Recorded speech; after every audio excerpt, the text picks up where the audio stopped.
আসসালামু আলাইকুম। আশা করি যারা পার্টিসিপেন্ট আছেন তারা সবাই শুনতে পাচ্ছেন। সকলকে শুভা। সবাই কি ক্লিয়ারলি শুনতে পাচ্ছেন আমার কথা? জি। ওকে, থ্যাংক ইউ।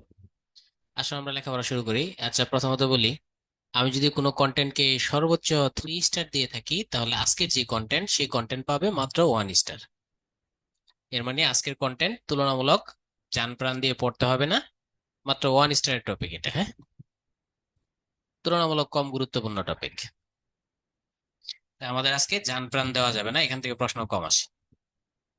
ধরেন এই যে প্রথমে প্রশ্ন আসে দল ব্যবস্থা, বাংলাদেশের দল ব্যবস্থা কেমন। যেমন অপশনে প্রশ্ন এসেছিল বাংলাদেশ কি একদলীয় নাকি বহুদলীয়। যদি প্রশ্নটা আসে বাংলাদেশে একদলীয় না বহুদলীয়, তাহলে অ্যান্সার হবে কি বহুদলীয়।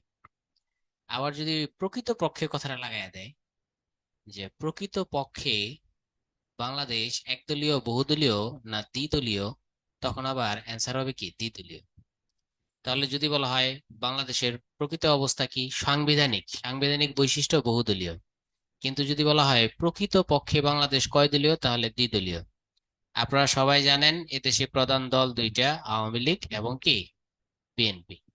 তাই প্রকৃত পক্ষে বাংলাদেশ এই দুই দল বিদ্যমান, আর সাংবিধানিকভাবে বহুদলীয়। আশা করি বিষয়টা বুঝতে পেরেছেন, এখানে আর পড়া লাগবে না। আমি দেখি আপনারা অ্যান্সার দেখলে বুঝতে পারবো। বলেন তো দেখি, প্রকৃত পক্ষে বাংলাদেশ কয় দলীয়? প্রকৃত পক্ষে বাংলাদেশে কয় দলীয় শাসন চলে? হ্যাঁ, দ্বিদলীয়। Thank you. দ্বিদলীয়। এবার বলুন তো দেখি বাংলাদেশ, আমি প্রকৃত পক্ষে কথাটা বললাম, এবার শুধু আমি বললাম বাংলাদেশে কয় দলীয় শাসন চলে সাংবিধানিক ভাবে, তখন হবে ম্যানি বহুদলীয়। থ্যাংক ইউ, হয়ে গেছে, আর দরকার নেই। এখানে ইম্পর্টেন্ট হচ্ছে প্রতিনিধিত্বমূলক গণতন্ত্র, অর্থাৎ যেখানে ভোট থাকে। প্রতিনিধিত্বমূলক গণতন্ত্র কেন বলা হয়? ভোট, আমরা যে সাধারণ জনগণ কি নির্বাচন করি? আমাদের প্রতিনিধি বা এমপি নির্বাচন করি। তাই আমাদের দেশে যে ডেমোক্রেসি সেটা হচ্ছে প্রতিনিধিত্বমূলক ডেমোক্রেসি। এখানে বিরোধী দলকে বলা হয় বিকল্প সরকার। এখন অনেক উন্নয়নশীল দেশে আবার ছায়া মন্ত্রিসভা, উন্নত দেশে ছায়া মন্ত্রিসভা থাকে। যেমন ধরেন ইউকেতে একটা আছে মন্ত্রিসভা, যারা সরকারি দল, যারা সরকারি দল তারা গঠন করে মন্ত্রিসভা। আবার যারা বেসরকারি দল, সরকারি দল নয়, যারা বিরোধী দল, তারা গঠন করে ছায়া মন্ত্রিসভা। আপনারা অনেকেই জানেন, ঠিক না? তাহলে বিরোধী দল গঠন করে ছায়া মন্ত্রিসভা আর সরকারি দল গঠন করে মন্ত্রিসভা। কিন্তু বাংলাদেশে ছায়া মন্ত্রিসভা আছে নাকি নাই বলেন? বাংলাদেশে ছায়া মন্ত্রিসভা আছে নাকি নাই? নাই। এই তো হয়ে গেছে, অ্যান্সার কারেক্ট। এবার বলেন ইউকেতে, ইউকেতে ছায়া মন্ত্রিসভা আছে নাকি নাই? ইউকেতে আছে। এই তো হয়ে গেছে, থ্যাংক ইউ। বিষয়টা বুঝাই দিই। যেমন ধরেন সরকারি দলের একজন মন্ত্রিসভা মন্ত্রী থাকবে, শিক্ষামন্ত্রী। মনে করেন দীপুমণি। দীপুমণি হচ্ছে শিক্ষামন্ত্রী, দীপুমণি। ঠিক আছে। এরপর আমরা দেখতে পাবো যদি বিএনপি এখন ক্ষমতায় থাকতো, উন্নত দেশে যেটা ঘটে, তাই বিএনপি কি করতো? এহসানুল হক মিলনকে অথবা ওসমান ফারুককে, বিএনপি সময় মন্ত্রী ছিলেন ওসমান ফারুক, অথবা ছিলেন এহসানুল হক মিলন প্রতিমন্ত্রী। আরেকটা মন্ত্রী থাকতো, সেটা হচ্ছে বিএনপির মন্ত্রী, বেসরকারি দলের মন্ত্রী। মিলনও একটা বাজেট তৈরি করতো, দীপুমনিও একটা বাজেট তৈরি করতো। দীপুমনিও বিভিন্ন আইডিয়া দিত শিক্ষার উন্নয়নের জন্য, মিলনও শিক্ষার উন্নয়নের জন্য আইডিয়া দিত। এতে করে বিএনপির থটস গুলো বেটার নাকি দীপুমনির থটস গুলো বেটার, এই বিষয়টা কিন্তু জানা যাইত। মিলন একটা থিওরি দিত, দীপুমনি একটা থিওরি দিত। প্রচুর আমাদের দেশে বুদ্ধিজীবীরা আলোচনা করতো, তারপর যেটা থেকে যেটা বেটার বেশি এটাই রিসিভ করা হইতো। এটা উন্নত দেশে হয়, কিন্তু বাংলাদেশে হয় না। বাংলাদেশে কেন হয় না এটা কি জানা আছে আপনাদের? বাংলাদেশ ছায়া মন্ত্রিসভা দিলে কি দোষ, কি সমস্যা? বিএনপির মনে করেন এহসানুল হক মিলন না হয় কিছু থিওরি দিত, যে পাঠ্যক্রমটা এইভাবে না হয়ে এইভাবে হওয়া উচিত, ওভাবে না হয়ে এইভাবে হওয়া উচিত। দীপু উনি বলতো না না, এই বিষয়গুলো পাঠ্যক্রমে থাকবে, এই বিষয়গুলো থাকবে না। বাংলাদেশে ছায়া মন্ত্রিসভা দেয় না, কারণ মাঝখানে যারা আছে একটু আলোচনা করে ভুল যে ধরিয়ে দিবে সরকারের, সেই ভুলেরও সুযোগ নাই। যারা বিএনপি কে পছন্দ করে এরা মিলনের খারাপ হইলেও বলবে মিলনই ভালো, যারা আওয়ামী লীগকে পছন্দ করে এরা দীপুমনি খারাপটা দিলেও বলবে দীপুমনিটাই উত্তম। যেহেতু বাংলাদেশের জনগণ এখনো সেই কালচারে আসে নাই যে বিরোধী দলের একটা বেটার জিনিস গ্রহণ করবে, অথবা সে আওয়ামী লীগ করুক বা না করুক সে সরকারি দলের বেটার জিনিস হলে পছন্দ করবে, এই জন্য বাংলাদেশে এই সিস্টেমটা নাই। তবে বাংলাদেশে বিকল্প সরকার বলা হয় কাকে? বিরোধী দলকে। এটা ইম্পর্টেন্ট, বিকল্প সরকার কাকে বলা হয়? বিরোধী দলকে। হ্যাঁ, আর উদ্ধৃতিটা পড়ে নিলেই হবে। হুম। এবার দেখি পারেন কিনা। বলেন তো দেখি, ছায়া মন্ত্রিসভা আসে কোন দেশে? ছায়া মন্ত্রিসভা ইউকেতে। গুড। আর বিকল্প সরকার আছে কোন দেশে? বিকল্প সরকার, হ্যাঁ বাংলাদেশে আছে বিকল্প সরকার। বাংলাদেশে, বাংলাদেশে বিরোধী দল আছে। বিরোধী দল মানে বিকল্প সরকার। বাংলাদেশে তো বিরোধী দল আছে। বর্তমানে বিরোধী দল কে বলেন তো? বিএনপি নাকি জাতীয় পার্টি? হ্যাঁ, বর্তমানে বিকল্প সরকার জাতীয় পার্টি। জাতীয় পার্টি হচ্ছে বর্তমানে বিকল্প সরকার। থ্যাংক ইউ, থ্যাংক ইউ, হয়ে গেছে। এরপর হচ্ছে গণপ্রতিনিধিত্ব অধ্যাদেশ। এটা হচ্ছে বর্তমানে সবচেয়ে চর্বিত চর্বণ, কারণ দেশ এখন নির্বাচনমুখী। তাই না? ধরেন আপনার একটা নির্বাচন পরিচালনার জন্য কতগুলো নিয়ম দরকার, ঠিক না? নির্বাচনটা কিভাবে পরিচালনা করবেন তার একটা নিয়ম তো দরকার। সেই নির্বাচন পরিচালনার যে আইন বা নিয়ম, সেটা কি বলা হয়? কি গণপ্রতিনিধিত্ব অধ্যাদেশ, সংক্ষেপে বলা হয় কি RPO, representation of the people's order. ঠিক আছে। এবার ধরেন একটা নির্বাচনে তারিখ ঘোষণা করতে হয়। এটা নির্বাচনে তারিখ ঘোষণা, কবে অনুষ্ঠিত হবে, কবে মনোনয়নপত্র ক্রয় করতে হবে, কতদিনের মধ্যে মনোনয়নপত্র জমা দিতে হবে, কতদিনের পত্র মনোনয়নপত্র যাচাই বাছাই করতে হবে, মনোনয়ন যাচাই বাছাই শেষে সেটা বৈধ মনোনয়নপত্র পাবলিশ করবে, পাবলিশ করার শেষে পরবর্তীতে আপনার যাদেরটা বাতিল হয়েছে তারা আবেদন করবে, আবেদন করার পর কতদিনের মধ্যে রায় হবে, কতদিনের মধ্যে প্রতীক বরাদ্দ দিবে, কতদিনের মধ্যে তাকে এই নির্বাচন সম্পূর্ণ করতে হবে, নির্বাচনে কারা কারা রিটার্নিং অফিসারের দায়িত্ব পালন করবে, নির্বাচনে কারা কারা সহকারী রিটার্নিং অফিসারের দায়িত্ব পালন করবে। এই দুনিয়ার সব কিছু বর্ণনা করে যা থাকে তাকে আমরা সংক্ষেপে কি বলি? তফসিল। তফসিল মানে হচ্ছে বর্ণনা আর কি।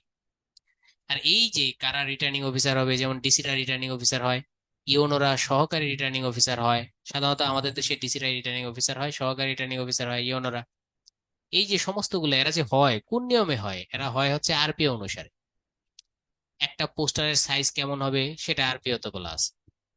তারপর হচ্ছে স্বতন্ত্র প্রার্থী হতে হলে 1% ভোটারের স্বাক্ষর লাগবে, সেটাও আরপিও তে বলা আছে। একটা পোস্টারের মধ্যে শুধুমাত্র দলীয় প্রধানের ছবি থাকবে, বঙ্গবন্ধুর ছবিও থাকতে পারবে না, আবার জিয়াউর রহমানের ছবিও থাকতে পারবে না। আইদার সেটা খালেদার ছবি থাকবে বা শেখ হাসিনার ছবি ছবি থাকবে, দলীয় প্রধানের ছবি থাকবে। সেটাও কোথায় বলা আছে? আরপিও তে বলা আছে। অর্থাৎ প্রিজাইডিং অফিসার হবে ফার্স্ট ক্লাস অফিসাররা, সেটাও আরপিও তে বলা আছে। সহকারী প্রিজাইডিং অফিসার হবে সেকেন্ড ক্লাস অফিসাররা, সেটাও আরপিও তে বলা আছে। আদার্স অফিসাররা হবে পোলিং অফিসার, সে আরপিও তে বলা আছে। অর্থাৎ আপনি নির্বাচন সংক্রান্ত বলেন তো দেখি, এই নির্বাচন কমিশনের বর্তমানে সবচাইতে কোন আইনটা বেশি কাজে লাগবে? সব চাইতে এখন নির্বাচন কমিশন হাইবুল আউয়াল চোখে মুখে অন্ধকার দেখবে এই আইনটা ছাড়া। একটা আইন দিয়ে সে পুরো দেশ চালাবে এখন, নির্বাচনটা সংগঠন করবে সবকিছু। সেই আইনটার নামে হচ্ছে কি আরপিও, 1972, গণপ্রতিনিধিত্ব অধ্যাদেশ 1972। ঠিক আছে, আশা করি আপনারা ক্লিয়ারলি বুঝতে পেরেছেন। তাহলে এবার বলেন তো দেখি, আমাদের দেশে নির্বাচন হয় কোন আইন অনুসারে?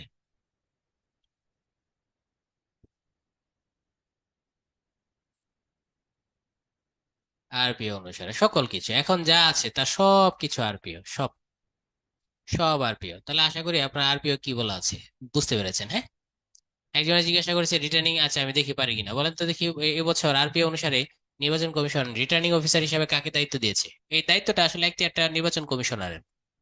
নির্বাচন কমিশনার চাইলে অন্য কোনো ব্যক্তিকেও রিটার্নিং অফিসার বানাইতে পারে। না, রিটার্নিং অফিসার হচ্ছে DC, DC, returning officer DC, returning officer DC. এবার বলেন সহকারী রিটার্নিং অফিসার কারা? সহকারী রিটার্নিং অফিসার কারা? ইউনরা। আচ্ছা, রিটার্নিং অফিসার কি অনেকে জানতে চেয়েছেন। রিটার্নিং অফিসার, রিটার্ন মানে হচ্ছে কি দাখিল করা। দেখেন আপনি মনোনয়নপত্র কিনবেন, কিনবেন কিন্তু দলের কাছ থেকে, মনোনয়নপত্র দাখিল করবেন কোথায়? এই রিটার্নিং অফিসারের কাছে। এরপর হচ্ছে আপনার প্রতীক বরাদ্দ দেবে কে? Returning officer. আপনার যত হিসাব নিকাশ আছে সব দাখিল করবেন কার কাছে? রিটার্নিং অফিসারের কাছে।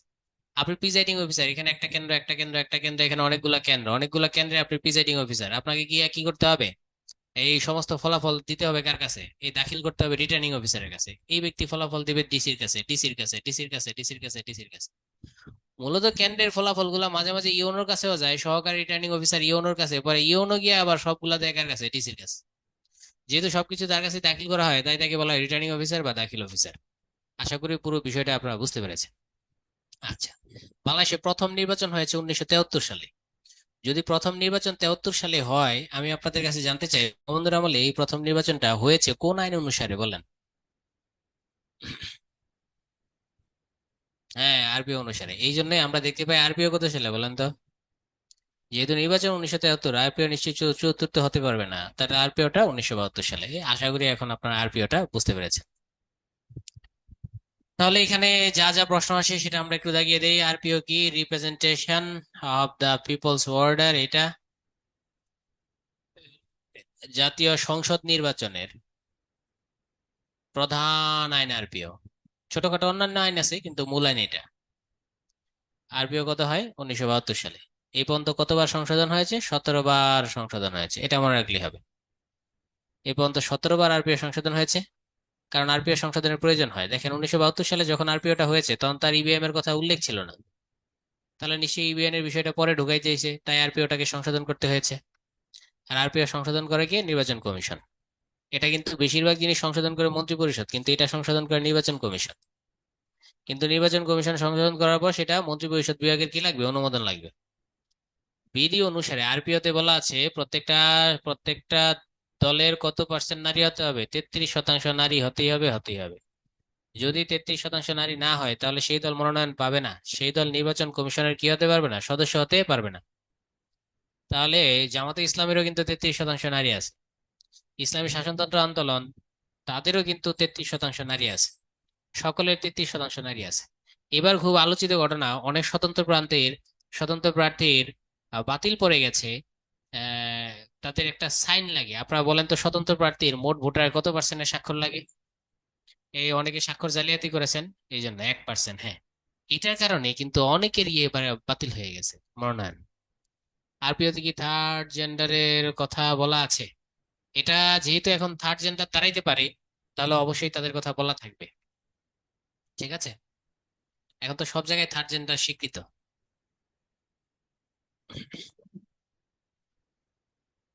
আচ্ছা, রাজনৈতিক দল কিসের ভিত্তিতে গড়ে ওঠে? তাহলে এটা হবে নীতি ও কর্মসূচির ভিত্তিতে। আসলে রাজনৈতিক দলের কাজ কি, ফাংশন কি? রাজনৈতিক দলের কাজ কি?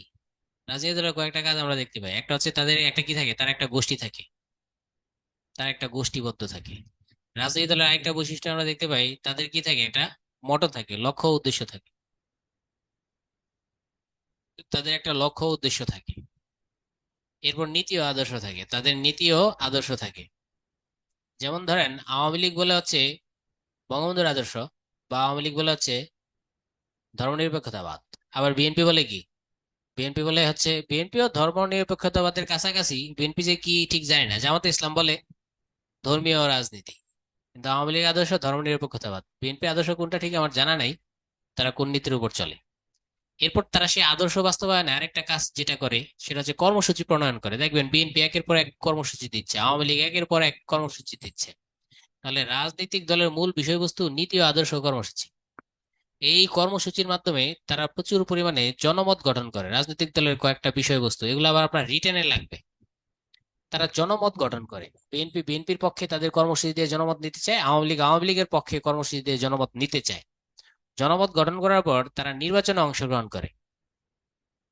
নির্বাচনে অংশগ্রহণ করার পর রাজনৈতিক দলের কার্যাবলীর মধ্যে আমরা দেখতে পাই তারা পাশ করে, হয় তারা সরকারি দল গঠন করে, না হয় তারা বিরোধী দল গঠন করে। সরকারি দল মানে যদি পাশ করে, আর যদি সরকারি দল না হয় তাহলে সে কোন দল হয়? বিরোধী দল হয়। এ হচ্ছে রাজনৈতিক দলের অনেকগুলা কার্যাবলী। কিন্তু রাজনৈতিক দলের অনেকগুলা ফাংশনের মধ্যে সবচেয়ে তাদের প্রধান ফাংশন নীতি আদর্শ ঠিক করা, আর হচ্ছে কি বিভিন্ন কর্মসূচি প্রণয়ন করা।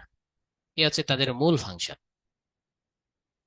তাহলে একটা রাজনৈতিক দল কৃষি ভিত্তিতে গড়ে উঠবে কতগুলা নীতি। যেমন জিয়া রহমানের নীতি ছিল, জিয়া রহমান নীতিতে বিএনপি গড়ে উঠেছে, বঙ্গবন্ধুর নীতিতে আওয়ামী লীগ গড়ে উঠেছে। নীতি ও আদর্শ আর কর্মসূচি।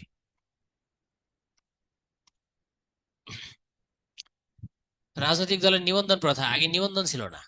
এই জন্য আমরা দেখতে পাই এখন কিন্তু বর্তমানে 44টা দল আছে, ঠিক না? কিন্তু আমরা আগের যদি ইতিহাস দেখতে পাই, এমনও নির্বাচন গেছে যে সমস্ত নির্বাচনে 78টা দল প্রতিদ্বন্দ্বিতা করছে। এবার যদি 78টা দল যদি প্রতিদ্বন্দ্বিতা করে, তাহলে আপনার যে ব্যালটটা হবে, ব্যালটের সাইজ হবে এত বড়, বিশাল সাইজ হবে ব্যালটের। কেন ব্যালটের সাইজটা আপনার এত বড় হবে? কারণ আপনাকে এখানে আওয়ামী লীগ, এখানে একটা নৌকা দিতে হবে, এখানে ধরেন বিএনপি, এখানে আপনাকে ধানের শীষ দিতে হবে, এখানে জাতীয় পার্টি, এখানে আপনাকে কি দিতে হবে, লাঙ্গল দিতে হবে, এখানে হচ্ছে আপনার আরেকটা মনে হয় কি আছে, মাইজ ভান্ডারি আছে, যাই হোক, গণফোরাম আছে, গণফোরাম হলে এখানে একটা সূর্য দিতে হবে। আপনাকে এভাবে 78টা কি দিতে হবে, মার্কা দিতে হবে। এই পর নির্বাচন কমিশন গেল গা পাগল হয়ে আছে, এত মার্কা দিয়া ব্যালট ছাপাইতে পারে না, এক পৃষ্ঠায় ব্যালট হয় না। ভয়ঙ্কর অবস্থা দাঁড়াইলো। পরবর্তীতে ব্যালট কি করা শুরু করলো, ব্যালট এভাবে বড় হওয়া শুরু হইলো, বড় হয়ে দুই পার্ট হইলো। এখানে দিল মনে করেন কিছু মার্কা, এই পাশে দিল কিছু মার্কা, এ পাশে ধরেন 30টা দিল, আবার এই পাশে দিল 30টা, এভাবে 60টা। এর মানে হচ্ছে নির্বাচনে খাজনার চাইতে বাজনা বেশি হয়ে গেছে। এত মারাত্মক, এত ব্যালট হওয়ার করার কারণে ব্যাপক সমস্যা হইলো। অথচ কিন্তু দল ধরতে গেলে এদেশে মাত্র কয়েকটা, একটা হচ্ছে আওয়ামী লীগ, বিএনপি, জাতীয় পার্টি, এরপর হচ্ছে আপনার জামাতে ইসলামী, এরপর আর দুই একটা দল আমরা গণফোরাম দেখতে পাই, ডক্টর ইয়ের গণফোরাম, আলোচিত দল যেগুলো আর কি, গণফোরাম আছে, জাসদ আছে, এরপর হচ্ছে আপনার রাশেদ খান মেননের দলও আছে, একটা বাসদ আছে, ওয়ার্কার্স পার্টি রাশেদ খান মেননের। এই কয়েকটা 10-12টা দল হচ্ছে দেশে পরিচিত, সর্বোচ্চ 15টা দল দেশে পরিচিত।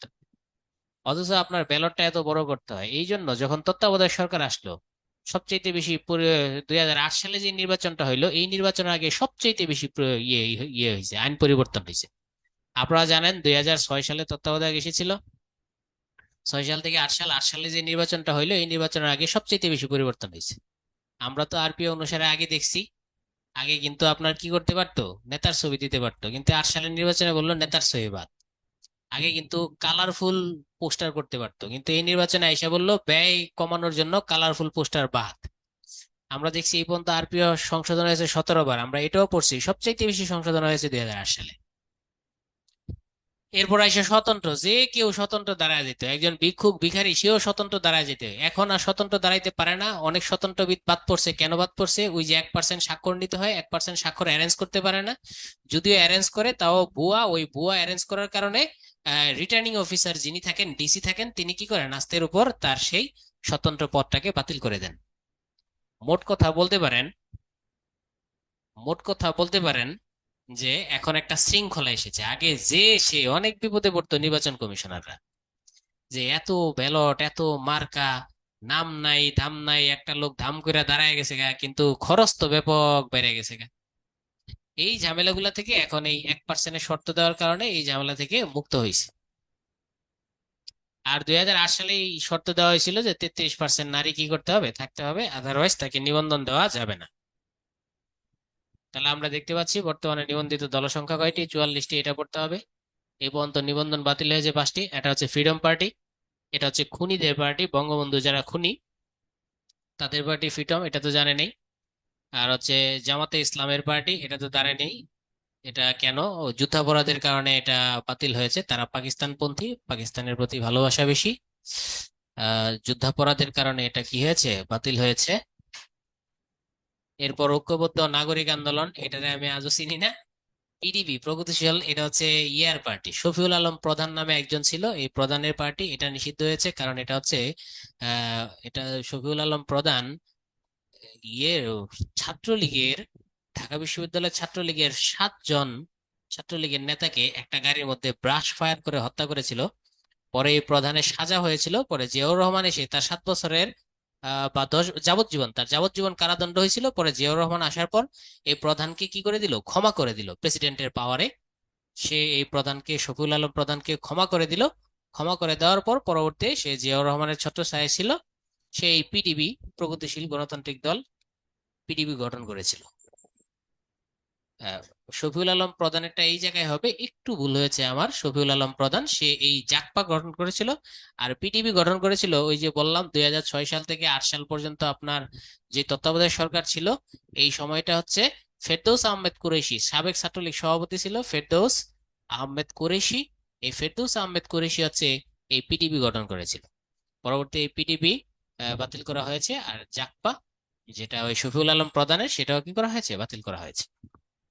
এই পাঁচটা হচ্ছে বাতিল করা হয়েছে। তাহলে ফ্রিডম পার্টি কি? বঙ্গবন্ধুর খুনিদের পার্টি, জামাতে ইসলাম, যুদ্ধাপরাধীদের দায় বাতিল, ঐক্যবদ্ধ নাগরিক এরা কেন যায় না, এই পিডিবি হচ্ছে তত্ত্বাবধায়ক সরকারের সময় অনেক জ্বালানি দিয়েছিল, বেগম জিয়ারে জেলে ঢুকাইছে, তখনও পিডিবি খুশি ছিল, শেখ হাসিনা জেলে ঢুকাইছে, পিডিবি খুশি হয়েছিল, পিডিবি নিজেই কি হইতে চাইছিল, রাষ্ট্রের নেতা, কিংস পার্টি বলা হয়তো তখন তাকে। আর শফিউল আলম প্রধান, সে সাজাপ্রাপ্ত ছিল, পরে জিয়াউর রহমান তাকে মাফ করে দিয়েছেন। এই ঘটনা নিয়ে এই পাঁচটা দলকে পরবর্তীতে আমরা দেখতে পাই নিষিদ্ধ করে। সবশেষ নতুন রাজনৈতিক দল, এটা একটু মনে রাখতে হবে, বাংলাদেশ কংগ্রেস। এদের প্রতীক ডাব, এটা দরকার নাই আমাদের, সবশেষ হচ্ছে বাংলাদেশ কংগ্রেস, এটা মনে রাখলে চলবে। আরো কয়েকটা আমরা দেখতে পাচ্ছি, সেটা হচ্ছে বিএনএম, এগুলোকেও কিংস পার্টি বলা হয়, এগুলো হচ্ছে আওয়ামী লীগের ইন্ধনে এই সমস্ত পার্টি। আর বাংলাদেশ সুপ্রিম পার্টি, এটাও। আর তৃণমূল বিএনপি, তৃণমূল বিএনপি অনেক আগে নাজমুল হুদা এটা গঠন করেছিল, তৃণমূল বিএনপি, এদেরকে এখন কিংস পার্টি নামে ডাকা হয়। তাহলে আমরা যে কয়েকটা আইটেম একটু জানতে চাই, তাহলে আমাদের হবে। বলেন তো দেখি, আরপিও পর্যন্ত কতবার সংশোধনী হয়েছিল? 17 বার। গুড, হয়েছে। সবচেয়ে কত সালের নির্বাচনের আগে সবচেয়ে বেশিবার আরপিও সংশোধন হয়েছে? 2008 সালের নির্বাচনের আগে আরপিও সবচেয়ে বেশিবার সংশোধন হয়েছে। থ্যাংক ইউ, হয়েছে আপনাদের।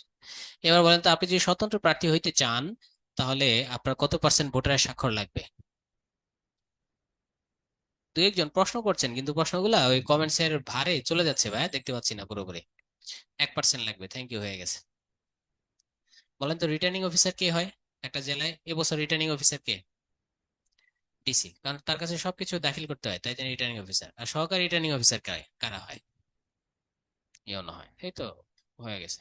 তাহলে আপনি বুঝতেই পারছেন, আপনার যদি ক্যাডার হন, আপনি যদি অ্যাডমিন ক্যাডার হন, ম্যাজিস্ট্রেট হন, তাহলে আপনাকে এই নির্বাচন আইনটা প্রচুর পরিমাণে জানতে হবে।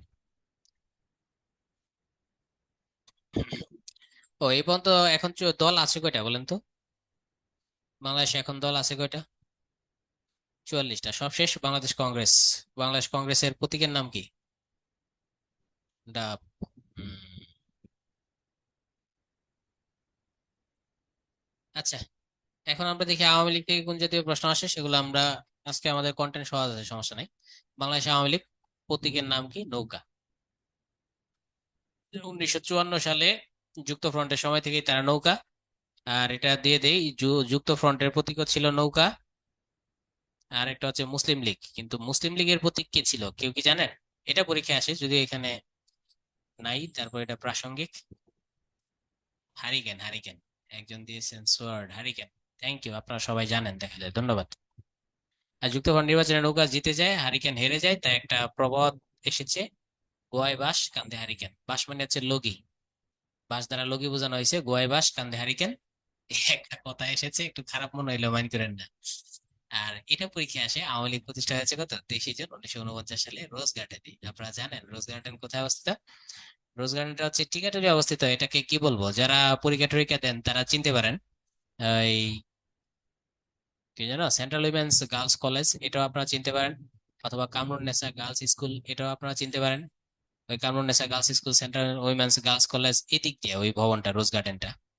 অথবা আপনারা যারা তাও চিনেন না, তারা টিকাটুলি ভালো চিনেন না, তারা চিনতে পারবেন রোজ গার্ডেনটা হচ্ছে আপনার ওই রাজধানী সুপার মার্কেট, ওই সাইডটা দিয়ে আর কি। রাজধানী সুপার মার্কেট হয়তো অনেকেই চিনবেন। তাও যদি চিনতে না পারেন, তাহলে যারা প্রেমিক প্রেমিকা আছেন, বলদা গার্ডেন চিনেন কে কে বলেন? ওই বলদা গার্ডেন যে এলাকা, ওই এলাকা থেকে রোজ গার্ডেনে হেঁটে যেতে 10 মিনিট লাগে। বলদা গার্ডেন হয়তো অনেকে চিনতে পারেন। যাই হোক, এবার আমরা চলে আসি। তাহলে 49 সালে যখন এই আওয়ামী লীগটা গঠন করা হইল, তখন আমাদের যে কোনো সংগঠনের একটা প্যাটার্ন আমরা বুঝতে হবে। সংগঠনের প্যাটার্নটা আপনারা বুঝেন কিনা? সংগঠনের গুরুত্বপূর্ণ পদ হচ্ছে প্রেসিডেন্ট। আপনারা কি সংগঠনের প্যাটার্ন বুঝেন? তাহলে আমি একটু আর আলোচনা করবো না, যদি না বুঝেন তাহলে 1 মিনিট আলোচনা করে দেবো, তাহলে বলে দিই। সবচাইতে গুরুত্বপূর্ণ পদ হচ্ছে প্রেসিডেন্ট, যে কোনো সংগঠনের প্রেসিডেন্ট হচ্ছে সর্বোচ্চ গুরুত্বপূর্ণ। এরপর হচ্ছে জিএস। জিএস মানে হচ্ছে জেনারেল সেক্রেটারি। জেনারেল সেক্রেটারি, তাকে সংক্ষেপে জিএস বলা হয়, সংক্ষেপে আমি জিএস এ লিখলাম। জিএস মানে হচ্ছে জেনারেল সেক্রেটারি। এরপর দ্বিতীয় সর্বোচ্চ গুরুত্বপূর্ণ পদ হচ্ছে এটা। তাহলে উনি হচ্ছেন সুপ্রিম পাওয়ার, যে কোনো সংগঠনের উনি সবচেয়ে বেশি পাওয়ার থাকে। দ্বিতীয় সর্বোচ্চ পাওয়ার থাকে কার? General secretary. এরপর আপনাকে আমরা দেখতে পাবো কয়েকটা পদ। সেটা হচ্ছে প্রেসিডেন্টের পর যারা থাকে তাদেরকে বলা হয় সহসভাপতি বা ভাইস প্রেসিডেন্ট। ভাইস প্রেসিডেন্ট আর বাংলায় বললে বলা হয় সহসভাপতি। ভাইস প্রেসিডেন্ট একজন থাকে, ভাইস প্রেসিডেন্ট অনেক থাকে। আরো ধরেন একজন ভাইস প্রেসিডেন্ট, আমি সংক্ষেপে ভাইস প্রেসিডেন্টকে ছোট করে লিখি ভিপি। ভিপি মানে ভাইস প্রেসিডেন্ট। তিন চার ভিপি। ভিপি নূর সেও কিন্তু ভাইস প্রেসিডেন্ট ছিল। তাহলে প্রেসিডেন্ট কে ছিল? প্রেসিডেন্ট থাকে হচ্ছে বিশ্ববিদ্যালয়ের উপাচার্য। ডাকসুর প্রেসিডেন্ট হচ্ছে বিশ্ববিদ্যালয়ের উপাচার্য। আর ভিপি নূর ছিল ভাইস প্রেসিডেন্ট। এইভাবে আরো একজন ভাইস প্রেসিডেন্ট, অনেক ভাইস প্রেসিডেন্ট থাকে। ঠিক আছে। এবার জেনারেল সেক্রেটারির নিচে থাকে হচ্ছে জয়েন্ট সেক্রেটারি। তাকে বলা হয় জয়েন্ট সেক্রেটারি। বাংলায় বলা হয় হচ্ছে, বাংলায় বলা হয় যুগ্ম সম্পাদক। অনেকে আবার যুগ্ম সাধারণ সম্পাদকও বলে। সাধারণত এটার মূল নাম হচ্ছে যুগ্ম সম্পাদক। তবে এই পোস্টগুলো ইম্পর্টেন্ট। এরকম জয়েন্ট সেক্রেটারি 3 4 5 6 এরকম থাকতে পারে। জেএস আমি দিলাম, আরো অনেক জেএস থাকে। জেএস 5 6 জন 7 8 জন এরকম থাকে। এরপর সংগঠনের গুরুত্বপূর্ণ পদ থাকে। হ্যাঁ, ডাকসুতে ভিপি থাকে একজন, ডাকসুটা একটু ব্যতিক্রম। ডাকসুতে ভিপি একজনই থাকে, কারণ নির্বাচিত পোস্ট তো। ডাকসুটা একটু ব্যতিক্রম ভাইয়া। ডাকসুটা একটু ব্যতিক্রম। অন্যান্য সংগঠন দেখেন, ছাত্রলীগ বলেন, ছাত্র দল বলেন, বা আওয়ামী লীগ বলেন, বা বিএনপি বলেন, সব এই প্যাটার্নে চলে। আর ডাকসুটা একটু ব্যতিক্রম। এরপর আপনি দেখতে পারবেন এরপর আপনি দেখতে পারবেন সাংগঠনিক সম্পাদক। এরপরে যে কোনো প্যাটার্নের সংগঠনের খুব গুরুত্বপূর্ণ পদ থাকে হচ্ছে সাংগঠনিক সম্পাদক। ওনাকে আমরা আর তার ইয়া দিলাম না, সাংগঠনিক সম্পাদক এই পোস্টটাও খুব গুরুত্বপূর্ণ পদ থাকে। যারা সংগঠনের নেতা, তার সাংগঠনিক সম্পাদক অনেক গুরুত্বপূর্ণ পদ। এটাকে আপনি তৃতীয় সর্বোচ্চ পদ বললেও বলতে পারেন। তৃতীয় সর্বোচ্চ বলা যায় না, কারণ এই পদটা খুব দামি। যারা দামি পদ এদের আমি সাইন দিয়ে দিলাম। আবার খুব দামি, এরা হচ্ছে খুব দামি পদ, সাংগঠনিক সম্পাদক। এরপর কোন একটা দলের গুরুত্বপূর্ণ পদ থাকে, সেই পদের নাম হচ্ছে দপ্তর সম্পাদক। তাহলে আপনারা দলটা বুঝলে কে করো কত বড় নেতা সেটা বুঝবেন। হায় হায় রে, আমার কি সব গেল নাকি? দেখি ফিরে আসে কিনা। ও, ফিরে আসছে, ফিরে এসেছে। এই দপ্তর সম্পাদক, আমি এটা অন্য কালার নেই তাহলে বোঝা যাবে। এরপর যে গুরুত্বপূর্ণ পদ থাকে সেই পদগুলো হচ্ছে দপ্তর সম্পাদক। আমি এরপর আর বেশি আলোচনা করব না। আর বাকি অন্যান্য অনেক পদ থাকে, এগুলো হচ্ছে বেশি গুরুত্বপূর্ণ পদ। এরপর আরেকটা গুরুত্ব থাকে, সেটা হচ্ছে প্রচার সম্পাদক পদ। তারপর গুরুত্ব হচ্ছে সাংস্কৃতিক বিষয়ক সম্পাদক, ছাত্র রাজনীতি বিষয়ক সম্পাদক, হোস্টেল বিষয়ক সম্পাদক, আপ্যায়ন বিষয়ক সম্পাদক, অর্থ বিষয়ক সম্পাদক, প্রচার বিষয়ক সম্পাদক, এই বংশং আরো থাকে সম্পাদক পোস্ট। আর সম্পাদক পোস্টের নিচে যারা থাকে তাদের নাম থাকে সহ সম্পাদক। সহ সম্পাদকও অনেকগুলো থাকে, সবশেষে সবচেয়ে কনিষ্ঠ যারা তাদের নাম থাকে সদস্য। এই হচ্ছে একটা সংগঠনের প্যাটার্ন। তাহলে আমরা বুঝতে পারলাম সর্বোচ্চ প্রেসিডেন্ট হচ্ছে কি গুরুত্বপূর্ণ হচ্ছে প্রেসিডেন্ট। আর প্রেসিডেন্টের পর যিনি গুরুত্বপূর্ণ তিনি হচ্ছে ভাইস প্রেসিডেন্ট। কেন? কারণ প্রেসিডেন্ট মারা গেলে তিনি ভারপ্রাপ্ত প্রেসিডেন্ট হন, তার তাই গুরুত্ব একটা আছে। আর জয়েন্ট সেক্রেটারি যে মারা যায় বা কোনো কারণে বহিষ্কার হয়, তাহলে ইনি হবেন কে? সেক্রেটারি। তাই এই দুইটা পদ আবার খুব ক্রুশাল, গুরুত্বপূর্ণ। এবার আসুন, যখন আওয়ামী লীগ গঠন হয়েছে তখন প্রেসিডেন্ট ছিলেন ভাসানী, মাওলানা আব্দুল হামিদ খান ভাসানী। আওয়ামী লীগ যখন গঠন হয়েছে তখন সেক্রেটারি ছিলেন হচ্ছে শামসুল হক। আবার অনেকে মনে করেন লেখক সৈয়দ শামসুল হক কিনা। এই শামসুল হককে আপনারা অনেকেই জানেন, ওনার বাড়ি হচ্ছে টাঙ্গাইলে, শামসুল হকের বাড়ি টাঙ্গাইলে। উনি জেলে থাকতে থাকতে, নতুন বিয়ে করে পাকিস্তানে বলে জেলে গিয়েছিল। তারপর জেলে থাকতে থাকতে, এই যে বউ সারা থাকতে থাকতে, জেলের মধ্যে পচতে পচতে পচতে পচতে একসময় সে পাগল হয়ে গেছে, পাকিস্তানি বাহিনী নির্যাতনে সে পাগল হয়ে গেছে শামসুল হক। আর এই যে পোস্টটা, এই পোস্টটাই ছিলেন হচ্ছে বঙ্গবন্ধু। আর বঙ্গবন্ধু 1949 সালের 23শে জুন, 1949 সালের 23শে জুন তো এটা প্রতিষ্ঠা হয়েছে। তখন বঙ্গবন্ধু নিজেও জেলে ছিলেন। আবার বঙ্গবন্ধু ছবি আঁকা অবশ্য অপরাধের মধ্যে পড়ে, কেউ আবার মাইন্ড করেন না। বঙ্গবন্ধু তখন জেলে ছিলেন, জেলে থাকা অবস্থায় তাকে কি পদ দিয়েছে? যুগ্ম সম্পাদক পদটা তাকে দেওয়া হয়েছে। এটাই পরীক্ষায় আসে, বঙ্গবন্ধু কোন পদে ছিলেন? তাহলে আনসার হবে কি যুগ্ম সম্পাদক। তাহলে প্রেসিডেন্ট কে ছিলেন? মাওলানা আব্দুল হামিদ খান ভাসানী। সেক্রেটারি কে ছিলেন? শামসুল হক। এরপর আমরা কিছু ভাইস প্রেসিডেন্ট দেখতে পাই। আতাউর রহমান খান ভাইস প্রেসিডেন্ট ছিল, খন্দকার মোস্তাক এটার নেতৃত্বে ছিল। আমরা অতগুলো আর আলোচনা করবো না, এই কয়টাই আমরা বেশি যা পরীক্ষা আসে তাই ইম্পর্টেন্ট। তাহলে প্রথম সভাপতি মাওলানা আব্দুল হামিদ ভাসানী, সম্পাদক এ হচ্ছে প্রথম যুগ্ম সম্পাদক কে ছিল? বঙ্গবন্ধু শেখ মুজিবুর রহমান। প্রতিষ্ঠাকালীন নাম ছিল এটা। আর এটা খুবই ইম্পর্টেন্ট। অসাম্প্রদায়িক হয়ে গেছে এটা কত সালে? 1955 সালে অসাম্প্রদায়িক হয়েছে। আর আমাদের লাগবে না, আশা করি সংবিধানের প্যাটার্ন ইয়ার সংগঠনের। হ্যাঁ, আমি দুলাল ভাইয়া। ভাইয়া আমি দুলাল ভাইয়া। দপ্তর সম্পাদকের কাজ হচ্ছে সমস্ত দপ্তরগুলা দেখানো, তার যত কাগজপত্র নথি টথি আছে, একটা হিসেব থাকে না, সমস্ত নথিপতি, কাকে বহিষ্কার করা হইলো, কাকে পদ দেওয়া হইলো, কাকে বহিষ্কার করা হবে, বিভিন্ন কমিটি করা হবে বিভিন্ন জেলায় জেলায় উপজেলায়, এগুলো সব কাগজপত্র থাকে যার হাতে, তিনি হচ্ছেন দপ্তর সম্পাদক, যিনি দপ্তর সামলান, যিনি অফিস সামলান, এটাকে ইংলিশে বলা হয় অফিস সেক্রেটারি। যিনি অফিস সামলান তিনি দপ্তর সম্পাদক। তাহলে এবার দেখি আপনারা পারেন কিনা, বলেন আওয়ামী লীগের প্রথম সভাপতি কে?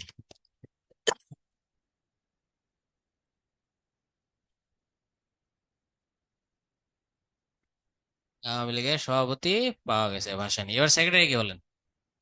মৌলানা ভাসানী। সেক্রেটারি কে? সৈয়দ শামসুল্লাহ, গুড। এরপর হচ্ছে আওয়ামী লীগের সেক্রেটারি হয়ে গেলে, এবার আওয়ামী লীগের জয়েন্ট সেক্রেটারি কে ছিল?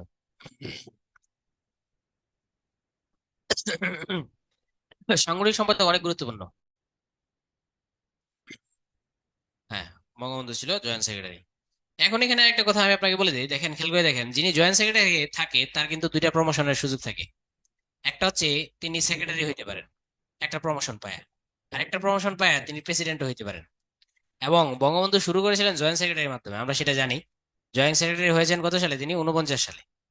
নিশ্চয়ই তিনি এক সময় জেনারেল সেক্রেটারি হয়েছেন, আরেকবার তিনি প্রেসিডেন্টও হয়েছেন। এবার আপনারা জানেন আওয়ামী লীগের জেনারেল সেক্রেটারি তিনি কত সালে হইলেন, প্রেসিডেন্ট কত সালে হইলেন? যদি জানা থাকে তাহলে ইয়েস বলুন, অথবা সালটা লিখে দেন। না, এগুলা ভোটের মাধ্যমে, কখনো কখনো ভোটের মাধ্যমে হয়, কখনো কখনো ছাড়াই হয়। আচ্ছা, তিনি জিএস হয়েছেন 1953 সালে। জিএস হয়েছেন 1953 সালে। আর তিনি প্রেসিডেন্ট হয়েছেন কত সালে? 6 দফার সময়। তাহলে প্রেসিডেন্ট হয়েছেন কত সালে বলেন? 1966 সালে। এই তো হয়ে গেছে। তাহলে একটা 53, একটা 66, এই দুইটা মনে রাখলে হবে। তাহলে আমরা তার তিনটা জীবন একখানে আপনাদের দিয়ে দিলাম এবং একটা সাংগঠনিক কাঠামো বোঝাতে চেষ্টা করলাম। দানের শীষ আসেন, তাহলে দানের শীষের নিশ্চয়ই একটা প্রেসিডেন্ট আছে। যিনি দানের শীষের প্রেসিডেন্ট, বেগম জিয়া তো নিজেকে আবার ইয়ে পছন্দ করেন না, আপা বললেও পছন্দ করেন না, ম্যাডাম বললে পছন্দ করেন। তিনি নিজেকে আবার প্রেসিডেন্ট বলেন না, তার পদটার নাম হচ্ছে চেয়ারপারসন। তার পদের নাম কি? চেয়ারপারসন, প্রেসিডেন্ট পদমর্যাদা, এটা হচ্ছে বেগম জিয়া। এরপর যিনি ভাইস প্রেসিডেন্ট থাকেন, মানে সিনিয়র ভাইস প্রেসিডেন্ট, দ্বিতীয় ভাইস প্রেসিডেন্ট, অর্থাৎ যিনি হচ্ছে এই প্রেসিডেন্ট কোনো ক্রমে না থাকলে মারা গেলে তিনি ডাইরেক্ট হবে। এবার বলেন তো সিনিয়র ভাইস চেয়ারম্যান কেটা? সিনিয়র ভাইস চেয়ারম্যান কে? বিএনপিটা তারেক রহমান, এই তো হয়ে গেছে। সিনিয়র ভাইস চেয়ারম্যান হচ্ছে তারেক রহমান, এই হচ্ছে ঘটনা। আর এরা আবার, আমরা যেটাকে আওয়ামী লীগের যেটাকে সেক্রেটারি বলি, আর সেটা হচ্ছে বিএনপি সেটাকে মহাসচিব বলে। আওয়ামী লীগের সেক্রেটারি মানে ওবায়দুল কাদেরের পদমর্যাদা, আর বিএনপির মহাসচিব আহ আলমগীর সাহেবের পদমর্যাদা সেম। হ্যাঁ, ফখরুল আলমগীর, মির্জা ফখরুল আলমগীর, মির্জা ফখরুল ইসলাম আলমগীর, উনি হচ্ছেন মহাসচিব বা সেক্রেটারি। এই হচ্ছে বিএনপির ঘটনা। বিএনপি একটা বিষয়, আগে এটা ছিল জাগদল, আগে এটার নাম ছিল কি? জাগদল। পরবর্তীতে জাগদলকে কি বানানো হয়েছে? বিএনপি। বিএনপি প্রতিষ্ঠা হয়েছে 1900 কত সালে? 78 সালে। প্রথমে এর নাম কি ছিল? জাগদল, জাতীয় গণতান্ত্রিক দল। পরবর্তী জিয়াউর রহমান যে কোনো কারণে মনে করলেন যে জাগদলটা ভালো লাগছে না, তারপর তিনি এটাকে কি করলেন? বিএনপি করলেন। 1900 কত সালে? 78 সালে। 78 সালে বিএনপি করে 79 সালে তিনি কি দিলেন? তিনি নির্বাচনে গেলেন। সেই নির্বাচনে জিয়াউর রহমান জিতলেন। তাহলে মোটামুটি আমরা জানি। আর এখন তো বিএনপির আমলে আসবে না, যদি বিএনপির আমল আসে তাহলে এটা পড়েন, জিয়াউর রহমানের কত দফা কর্মসূচি ছিল? 19 দফা। বঙ্গবন্ধু 6 দফার আলোকে তিনি 19 দফা দিয়েছিলেন। এই যে বিএনপির চেয়ারপারসন বেগম খালেদা জিয়া, আর ভাইস চেয়ারম্যান হচ্ছে তারেক রহমান, আর বর্তমান মহাসচিব ফখরুল ইসলাম আলমগীর। শেষ। জাতীয় পার্টি এগুলো আমাদের মোটামুটি নিষ্প্রয়োজন, এগুলো আপনারা সবাই জানেন। জাতীয় পার্টি কার? জাতীয় পার্টি আমি সংক্ষেপে দুই একটা বলে দিই। জাতীয় পার্টি হচ্ছে কি? এরশাদ। এদেশে জাতীয় পার্টিকে কম চিনল মানুষ, এরশাদকে বেশি চিনে। এরশাদের দলের নাম হচ্ছে জাতীয় পার্টি। জাতীয় সমাজতান্ত্রিক দল এটা হচ্ছে ইনুর দল, ইনুর, ইনুর দল। এটা কিন্তু অনেক পুরাতন, এটা বঙ্গবন্ধুর বিরোধিতা করেছিল শুরুতেই, দেশ স্বাধীন হওয়ার পরপরই তারা গঠিত হয়েছে। ইনু 1972 সালে। বাংলাদেশ কমিউনিস্ট পার্টি এটা হচ্ছে কমরেড মনি সিং এর বাড়ি, মনি সিং এর দল, কমরেড মনি সিং এর দল। এটা কিন্তু একটু পাশে লিখে দিই, যে সমস্ত দলগুলো মুক্তিযুদ্ধের সময় ছিল তাদের নামটা একটু লিখে দিই, যারা মুক্তিযুদ্ধে অংশগ্রহণ করেছিল। তাহলে আপনারা একটা ফ্লেভার পাবেন মুক্তিযুদ্ধের সময় কোন দল ছিল। আওয়ামী লীগ এটা তো বলা নিষ্প্রয়োজন, এটা তো বলা নিষ্প্রয়োজন। জাতীয় পার্টি মুক্তিযুদ্ধের সময় ছিল না। জাসদ, জাসদও মুক্তিযুদ্ধের সময় ছিল না, তবে জাসদের নেতারা মুক্তিযোদ্ধা ছিল। জাসদের নেতারা সবাই মুক্তিযোদ্ধা ছিল। এরাই পরবর্তী বঙ্গবন্ধুর বিরোধিতা শুরু করে। কমিউনিস্ট পার্টির মনি সিং, উনি একজন বিখ্যাত মুক্তিযোদ্ধা ছিলেন। আর কমরেড মনি সিং এরটা একটু আমি আপনাদের বলে দিই, যে মুজিবনগর সরকারটা গঠন হয়েছিল, সেই মুজিবনগর সরকারের আপনারা পড়েছেন যারা উপদেষ্টা ছিলেন, সেই উপদেষ্টাদের মধ্যে কয়েকজন আমরা দেখতে পাই। এক হচ্ছে মাওলানা ভাসানী। মাওলানা ভাসানী তিনি একজন উপদেষ্টা ছিলেন, মাওলানা ভাসানী। তারপর কমরেড মনি সিং, তিনিও এই মুজিবনগর সরকারের একজন উপদেষ্টা ছিলেন। ও মাওলানা ভাসানীর দল কিন্তু, যদি আমরা দেখতে পাই আওয়ামী লীগ, পরে আওয়ামী লীগ তিনি ছেড়ে দিয়েছেন, পরে তিনি ন্যাপ করেছেন, এটা কি আপনাদের জানা আছে? ভাসানী আওয়ামী লীগ ছেড়ে দিয়ে ন্যাপ করেছেন 57 সালে, জানা আছে কি আপনাদের? আচ্ছা, 57 সালে কাকমারি সম্মেলন আপনারা পড়েছেন। কাকমারি সম্মেলনে তিনি বলেছেন আসসালামু আলাইকুম পাকিস্তানকে, প্রায় পরীক্ষা আসে। ওই কাকমারি সম্মেলনের পরে তিনি আওয়ামী লীগ ছেড়ে দেন। আওয়ামী লীগ ছেড়ে দিয়ে তিনি কি করেন? ন্যাপ গঠন করেন। ন্যাপ এখনো আছে, এখনো ন্যাপ আছে। তাহলে ন্যাপ ভাষা নিয়ে আপনারা দুইটা কথা শুনবেন, একটা পড়বেন ন্যাপ ভাসানী, আর একটা পড়বেন হচ্ছে ন্যাপ মুজাফফর। ন্যাপ মুজাফফর, এই যে দেখেন কমরেড মনি সিং এর পাশাপাশি এই যে মুজাফফর আহমদ চৌধুরী, এই মুজাফফর উনিও কিন্তু মুজিবনগরের উপদেষ্টা ছিলেন। আরেকজন উপদেষ্টা ছিলেন মনোরঞ্জন ধর। এই চারজনে মুজিবনগর সরকারের কি ছিলেন? উপদেষ্টা। এদের দলের নাম আমি একটু বলে দিই। ন্যাপ মানে হচ্ছে ন্যাশনাল আওয়ামী পার্টি, ওনারটা হচ্ছে ন্যাপ। মুজাফফরেরটাও কিন্তু ন্যাপ। মনি সিং এরটা হচ্ছে communist party, Bangladesh communist party বা কমিউনিস্ট পার্টি। আর মনোরঞ্জন ধরটার নাম হচ্ছে কংগ্রেস। ভারতের যেরকম কংগ্রেস, এই কংগ্রেসের আদলে মনোরঞ্জন ধর, উনি ছিলেন কংগ্রেসের নেতা। মুজাফফর ছিলেন ন্যাপের নেতা। ভাসানী ছিলেন ন্যাপের নেতা। মনি সিং ছিলেন ন্যাপের নেতা। ন্যাপ যখন ভাসানী করলেন তখন মুজাফফর আর ন্যাপ একসাথে ছিল, কিন্তু কিছুদিন পরে ন্যাপও আবার ভাসানীর ভেঙে গেল, তখন হয়ে গেল ন্যাপ মুজাফফর, ন্যাপ ভাসানী। কিছুদিন আগে আপনারা এরকম একটা দল দেখেছেন, যে দল ভেঙে এখন দুই টুকরা হয়েছে, বলেন তো সেই দলেরও এখন দুইটা নাম, দুইটা দুইজন নেতা, আপনারা বলেন সেই দলটার নাম কি?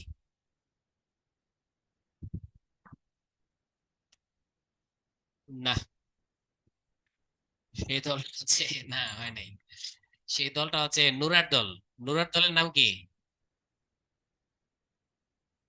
গণ অধিকার পরিষদ। এই গণ অধিকার পরিষদে এখন দুইটা পার্ট, দুইটা ইয়ে আছে, কমিটি আছে। গণ অধিকার পরিষদে দুইটা কমিটি।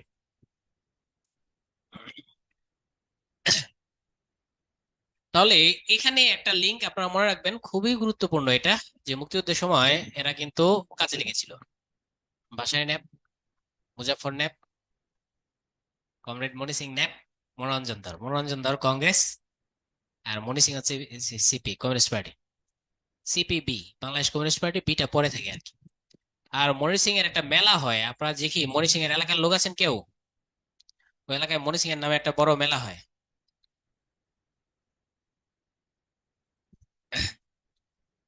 জানা আছে কারো? আচ্ছা, এখানে বোধহয় নাই। একজন বলেছেন আবির হোসেন, সুন্দর একটা প্রশ্ন। ওনার বাড়ি হচ্ছে নেত্রকোনায়, মনে মনে ইয়ার মনি সিং এর বাড়ি হচ্ছে নেত্রকোনা, হুমায়ুন আহমেদের এলাকা। বঙ্গবন্ধুর বিরোধিতা কেন করেছেন ভাই? এটা অনেক বড়, বঙ্গবন্ধুর সাথে তারা এর অনেকগুলা নীতি নৈতিকতা মিলে না, এই জন্য তারা বিরোধিতা করেছে। আমি সংক্ষেপে যদি বলি, তারা বঙ্গবন্ধু যেমন ধরেন ডেমোক্রেসি নিয়েছেন, তারা ডেমোক্রেসি পছন্দ করেন নাই, তারা চেয়েছিলেন পুরাটাই সোশ্যালিজম, রাশিয়ার মতো। যেমন বঙ্গবন্ধু কিন্তু ইউএস এর ডেমোক্রেসি বা ইউকে ডেমোক্রেসি ফলো করেছেন, তারা বলেছেন যে না, রাশিয়ার স্টাইল ফলো করতে হবে। এই তন্ত্র মন্ত্র নিয়ে প্রথম লাগছে। এরপর পাকিস্তান থেকে যে সমস্ত বাঙালি অফিসাররা ফেরত এসেছেন, যারা যে সরকারি চাকরিতে অভিজ্ঞতা আছে, বাংলাদেশে তো তখন সিভিল সার্ভিস বলে কিছু ছিল না, তখন তো বিসিএস ছিল না, বিসিএস ক্যাডারও ছিল না, কিছুই ছিল না। তখন এই পাকিস্তান থেকে যে সমস্ত অফিসাররা আটকা পড়ে বাংলাদেশে ফিরে এসেছিলেন, বঙ্গবন্ধু তাদেরকে সরকার চালানোর জন্য চাকরিতে জয়েন দিয়েছিলেন। কিন্তু জাসদের কথা ছিল, এদেরকে জয়েন দিলেন কেন? এদের বেশিরভাগই রাজাকার। জাসদের কথা ছিল এদের বেশিরভাগই রাজাকার, পাকিস্তানকে ভালোবেসে পাকিস্তান থেকে গেছিলেন, তাদেরকে রাখা যাবে না। এই দুইটা মূলত সবচেয়ে বেশি লাগছে, এই তন্ত্র মন্ত্র নিয়ে।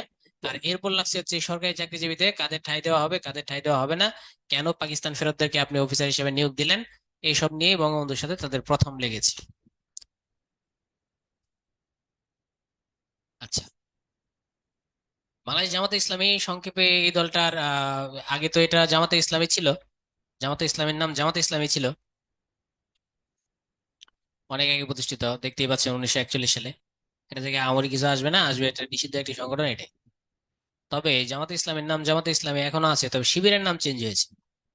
মুক্তিযুদ্ধের সময় শিবিরের নাম ছিল হচ্ছে ইসলামী ছাত্র সংঘ। ইসলামী ছাত্র সংঘ, পরবর্তীতে এটার নাম চেঞ্জ করে ইসলামী ছাত্র শিবির রাখা হয়েছে। এই ছাত্র সংঘ যারা করত তারাই ছিল আল বদর। যারা বদরের বাহিনী গঠন করেছিল আল বদর, তারা মূলত সব ছিল ইসলামী ছাত্র সংঘের। পরবর্তী এটা বিতর্কিত হয়ে যাওয়ার পর মুক্তিযুদ্ধের পরে ছাত্র সংঘ নাম চেঞ্জ করে তারা ছাত্র শিবির রেখেছে। এটা বাই বাই বাই বাই কাজে লাগবে, এখন কাজে লাগবে না, পিলিতে এটা কাজে লাগবে না, বাই বাই কাজে লাগবে।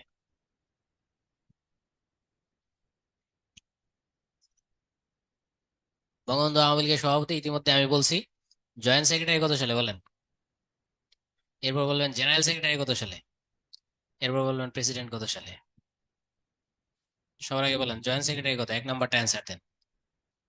ওরে অনেকে সিরিয়াল ধরে অ্যান্সার দিয়ে দিছে।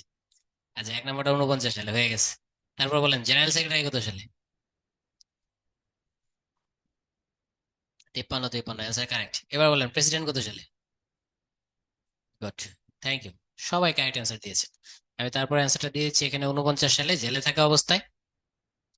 এখানে হচ্ছে 53 সালে যখন যুক্ত ফ্রন্ট গঠন করা হয়। একটা দেখেন, যুক্ত ফ্রন্ট একটা প্রশ্ন এসেছিল, যুক্ত ফ্রন্ট গঠন, আর একটা হচ্ছে যুক্ত ফ্রন্ট নির্বাচন, দুইটা সাল আলাদা। বলেন এই প্রশ্নটা বলেন, যুক্ত ফ্রন্ট গঠন কত সালে? হ্যাঁ, যুক্ত ফ্রন্ট গঠন কিন্তু 53 সালে। গুড। এবার বলেন তো যুক্ত ফ্রন্ট সরকার গঠন কত সালে? যুক্ত ফ্রন্টের সরকার গঠন, সরকার গঠন হচ্ছে 54 সালে। হ্যাঁ, নির্বাচন হচ্ছে 54 সালে, সরকার গঠন হচ্ছে 54 সালে, কারেক্ট অ্যান্সার। সুতরাং এই জায়গায় একটু সূক্ষ্মভাবে অ্যান্সার দিতে হবে। আর প্রেসিডেন্ট হয়েছেন তিনি 66 সালে।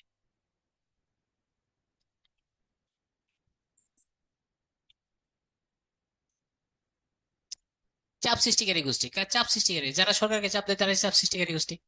এখন দেখেন তো সরকারকে কারা চাপ দেয়? যারা ব্যবসায়ী, এরা ট্যাক্স আইলে বলে ট্যাক্স বাড়ানো যাবে না, ট্যাক্স বাড়ানো যাবে না, ট্যাক্স বাড়ানো যাবে না। ব্যবসায়ীদের উপর কি করতে হবে? ট্যাক্স এক্সামশন, ট্যাক্স মকুব করতে হবে, কর অব্যাহতি দিতে হবে। গার্মেন্ট শিল্প বাঁচবে না, বাঁচবে না, বাঁচবে না, বংশং। এই ব্যবসায়ীর একটা চাপ সৃষ্টিকারী গোষ্ঠী, অল টাইম চাপ দেয়। বদিউল আলম সুজন, তিনি কি চালান? সুশীল সমাজ। তাহলে সুশীল সমাজ অল টাইম সরকারকে কি দেয়? চাপ দেয়। সুশীল সমাজ অল টাইম সরকারকে চাপ দেয়। এরপর দেখবেন যখন এই নির্বাচন আসে, দেখবেন সরকারি অফিসাররা কি করে? সরকারি অফিসাররা মিটিং মিছিল করে, বেতন বাড়াতে হবে, ভাড়া বাড়াতে হবে, বাড়ি ভাড়া বাড়াতে হবে, চলা যাচ্ছে না, খাওয়া যাচ্ছে না। তাহলে সরকারি অফিসারও সরকারকে চাপ দেয়, তাহলে সেও চাপ সৃষ্টিকারী গোষ্ঠী। সরকারি অফিসারও কি একটা চাপ সৃষ্টিকারী গোষ্ঠী। এরপর কারা চাপ দেয়? এই যে বিদেশিরা, এই যে পিটার হাস, সেও কিন্তু চাপ দিচ্ছে, তাহলে সেও একটা চাপ সৃষ্টিকারী গোষ্ঠী।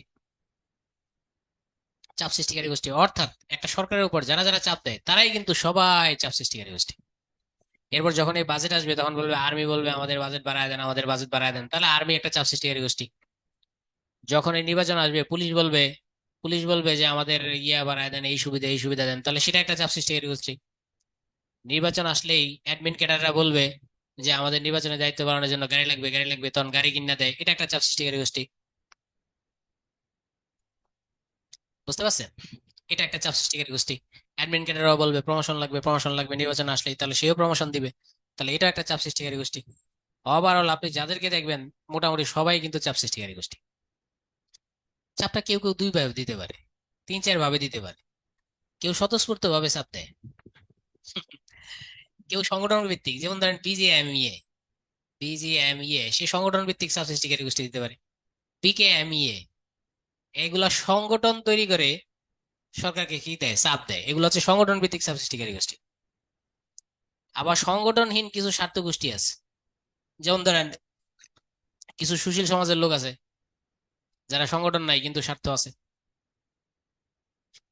প্রাতিষ্ঠানিক স্বার্থ গোষ্ঠী, যেমন ধরেন হঠাৎ করে ঢাকা বিশ্ববিদ্যালয় বললো আমার এতগুলো টাকা দরকার, একটা চাপ দিয়ে দিল। আবার প্রতিষ্ঠান, আর্মিও কিন্তু একটা প্রতিষ্ঠান, তো প্রতিষ্ঠান আর্মি বললো আমার এত কোটি টাকা বাজেট দরকার, সে একটা চাপ দিয়ে দিল। তাহলে এইভাবে চাপ সৃষ্টিকারী গোষ্ঠীকে মোট কয় ভাগে ভাগ করা যায়? 4 ভাগে ভাগ করা যায়। অর্থাৎ যারা সরকারকে চাপ দেয় তারাই চাপ সৃষ্টিকারী গোষ্ঠী। আমরা দেখি চাপ সৃষ্টিকারী গোষ্ঠী কি কি, এই যে সুজন, যেটা বদিউল আলম, যেটা সভাপতি সুজন, সচেতন নাগরিক, তারা চাপ দেয়। বাংলাদেশ মহিলা সমিতি মেয়েদের উন্নয়নের জন্য, মেয়েদের অনুকূলে অনেক আইন তৈরি করার জন্য চাপ দেয়। বিশ্ব ব্যাংক শুধুমাত্র পলিসি, বিশ্ব ব্যাংক শুধু বলে কৃষিক্ষেত্রে যে 17,000 কোটি টাকা আছে ভর্তুকি দেওয়া যাবে না, কৃষিক্ষেত্রে ভর্তুকি দেওয়া যাবে না। তারা বলে বিদ্যুতে ভর্তুকি দেওয়া যাবে না, সারে ভর্তুকি দেওয়া যাবে না, চাপ দেয়। তারপর বিসিএস এর সিলেবাসে সুশাসন ইনক্লুড করতে হবে, চাপ দেয়। তারপর তারা বলে সুশাসন ইউকে তে বেশি আছে, সুশাসন ইউএসএ বেশি আছে, এগুলো আপনাদের বইয়ে লিখতে হবে, তারা চাপ দেয়। আইএমএফ ও বলে ভর্তুকি দেওয়া যাবে না কৃষিতে, আইএমএফ চাপ দেয়। তারপর বলে যে প্রবাসীদের যে রেমিটেন্স আছে, রেমিটেন্সে যে 5% প্রণোদনা দিচ্ছে, প্রণোদনা দেওয়া যাবে না, আইএমএফ এখানেও চাপ দেয়। তাহলে এরা খালি চাপ দেয়। এরপর মার্কেটকে সংরক্ষণ করা যাবে না, বিদেশি পণ্য ঢুকাতে হবে, আমেরিকান পণ্য ইচ্ছে মতো ঢুকাতে হবে, চাপ দেয়। ইউরোপের পণ্য ঢুকাতে হবে, চাপ দেয়।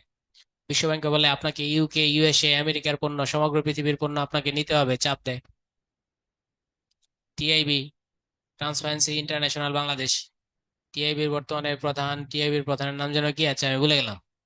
টিআইবির প্রধানের নাম কি, অনেকেই চিনবেন। হ্যাঁ, ইফতেখারুজ্জামান, থ্যাংক ইউ। এই ইফতেখারুজ্জামান সেও চাপ দেয়। ব্লাস্ট ব্লাস্ট চাপ দেয়, বেলা চাপ দেয়। বেলার চাপটা একটু কমই, বেলাটা আবার পরীক্ষায় আসে। বেলা যেহেতু এনভায়রনমেন্ট নিয়ে কাজ করে, বেলা হচ্ছে আইনজীবীদের একটি প্রতিষ্ঠান যারা এনভায়রনমেন্ট নিয়ে কাজ করে, আর বর্তমানে সারা পৃথিবীতে এনভায়রনমেন্ট একটা আলোচিত, তাই বেলাটা পরীক্ষায় আসে। এছাড়া চাপ দেয় কারা, যাদের শিল্প আছে, শিল্প কারখানা আছে, এরা বলে এই পলিসি নেওয়া যাবে না, গার্মেন্টস শিল্প ধ্বংস হয়ে যাবে, ওই পলিসি নেওয়া যাবে না, গার্মেন্টস শিল্প ধ্বংস হয়ে যাবে। ব্যবসায়ী গোষ্ঠী চাপ দেয়, সব চাপ। আর চাপ সব খায় কারা, সরকার। রাজনৈতিক দল ও চাপ সৃষ্টিকারী গোষ্ঠীর মধ্যে পার্থক্য কি? একটা জিনিস তো বুঝেই গেছেন, রাজনৈতিক দলের একটা কি থাকে, তো বলেন তো দেখি কোনটার। এক, রাজনৈতিক গোষ্ঠী। দুই হচ্ছে চাপ সৃষ্টিকারী গোষ্ঠী, কার কোনো আদর্শ থাকে না, বলেন। হম, এই তো বুঝে গেছেন। তাহলে রাজনৈতিক দলের একটা আদর্শ আছে, চাপ সৃষ্টিকারী গোষ্ঠীর আদর্শ নাই। এবার বলেন দেখি, কারা জনগণের কল্যাণ নিয়ে অত চিন্তা করে না? এক না দুই, রাজনৈতিক না চাপ সৃষ্টিকারী গোষ্ঠী? হ্যাঁ, 2 নাম্বার, তারা জনগণের কল্যাণ নিয়ে কোনো চিন্তা করে না, কিন্তু রাজনৈতিক গোষ্ঠী কিন্তু চিন্তা করে। তবে একটু পার্থক্য আছে, রাজনৈতিক গোষ্ঠী ক্ষতিও করে আবার ভালোও করে, আর চাপ সৃষ্টিকারী গোষ্ঠী ভালোও করে না, ক্ষতিও করে না, নিজেদের স্বার্থ দেখে। রাজনৈতিক দল হচ্ছে এমন একটা বিষয় যারা ক্ষতিও করে, ভালোও করে। এবার বলেন তো, কাদের নিজস্ব সাংগঠনিক সক্ষমতা তেমন নেই? চাপ সৃষ্টিকারী গোষ্ঠীর সাংগঠনিক সক্ষমতা নেই। এবার বলেন, কারা নির্বাচনে অংশগ্রহণ করে? এক না দুই? পার্থক্যটা আমি বুঝাচ্ছি, কারা নির্বাচনে অংশগ্রহণ করে? এক, হ্যাঁ। এবার কারা সরকারি দল গঠন করে অথবা বিরোধী দল গঠন করে? হ্যাঁ। তাহলে আপনার আশা করি রাজনৈতিক দল আর চাপ সৃষ্টিকারী গোষ্ঠী, আপনাদের সবার অ্যান্সার কারেক্ট হয়েছে, কারণ প্রত্যেকটা উত্তর কারেক্ট, আমার আর এখানে কিছুই বলার নেই। এরা নির্বাচনে যায়, এরা নির্বাচনে যায় না, এদের একটা সংগঠন আছে, শক্তিশালী কাঠামো, এদের জেনারেলি নাই তো, দুই একটু থাকলেও থাকতে পারে নাম কাও আসতে। এরা জাতীয় কল্যাণের জন্য জনমত গঠনের চেষ্টা করে, এরা জনমতের ধারেও নাই। এদের একটা আদর্শ থাকে, সেটা জিয়াউর রহমানের আদর্শ হোক বা বঙ্গবন্ধুর আদর্শ হোক বা ইসলামী আদর্শ হোক, এদের একটা আদর্শ থাকে। এদের আসলে আদর্শ বলে কিছু নাই, এদের মধ্যে শুধু স্বার্থ থাকে।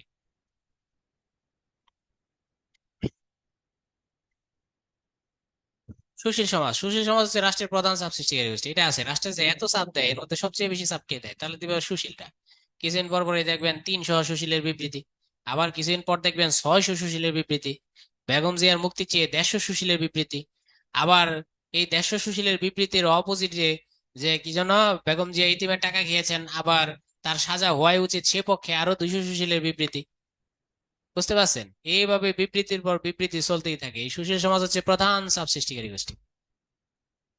এরপরে দেশে পেশাজীবী সংগঠন চাপ সৃষ্টি দেয়। যেমন ধরেন, আপনারা জানেন ডাক্তারদের 2টা সংগঠন আছে। একটা হচ্ছে আওয়ামী লীগের আছে, আওয়ামী লীগের হচ্ছে স্বাধীনতা চিকিৎসক পরিষদ, সাচিব। বিএনপির একটা আছে মনে হয় বিএমএ। বিএনপির আমার জানা মতে বিএনপির ওটার নাম হচ্ছে বিএমএ, অথবা ড্যাবও হইতে পারে। ড্যাব না বিএমএ, যেন বিএনপিটার নাম ড্যাব নাকি বিএমএ, দেখতে কি আছেন এখানে। ড্যাব, ড্যাব,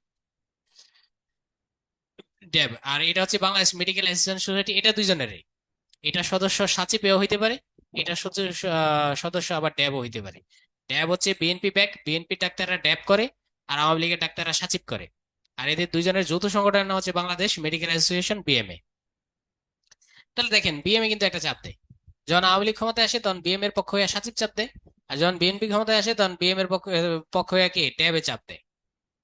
সকল এনজিও গুলা চাপ দেয়, ধর্মভিত্তিক প্রতিষ্ঠানগুলো, হেফাজতে ইসলাম অল টাইম সরকারকে চাপের উপর দিয়ে আছে, হেফাজতে ইসলাম।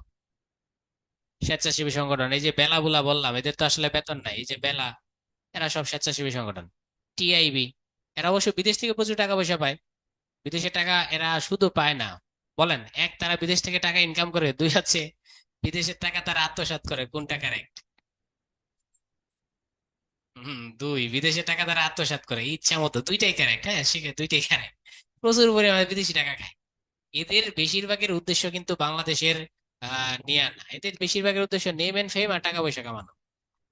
আচ্ছা, যাক, আমরা বুঝলাম। আরেকটা বিশাল মাধ্যম আছে, সেটা হচ্ছে কি গণমাধ্যম, তারা প্রচুর চাপ দেয় সরকারের উপর। আমরা এখানে দেখি চাপ সৃষ্টিকারী গোষ্ঠী কি কি প্রশ্ন আসতে পারে সেটা আমরা বলে দিই। এই দুটা পড়বেন, বিশ্ব ব্যাংক ও আইএমএফ, এটা একটা চাপ সৃষ্টিকারী গোষ্ঠী। এদের মূল উদ্দেশ্য হচ্ছে কি আপনাকে ইউএস এর পণ্য নিতে হবে, মানে মার্কেট ওপেন। আপনি মার্কেটটাকে ওপেন করে দিবেন, মার্কেটটাকে আপনি ওপেন করে দিবেন, কোনো দরজা রাখতে পারবেন না। এই মার্কেট দিয়ে ইউএস এর পণ্য ঢুকবে, এই ওপেন দরজা দিয়ে ইউকে এর পণ্য ঢুকবে, এই ওপেন দরজা দিয়ে ইউরোপের পণ্য ঢুকবে। তাদের কাজ হচ্ছে মার্কেট ওপেন করে দিতে হবে, এক। আর তাদের চাপের আরেকটা সবচেয়ে বড় জায়গা থাকে, সেটা হচ্ছে ভর্তুকি দেওয়া যাবে না, ভর্তুকি দেওয়া যাবে না। এই দুইটা থেকে তাদের চাপের সবচেয়ে মূল উদ্দেশ্য।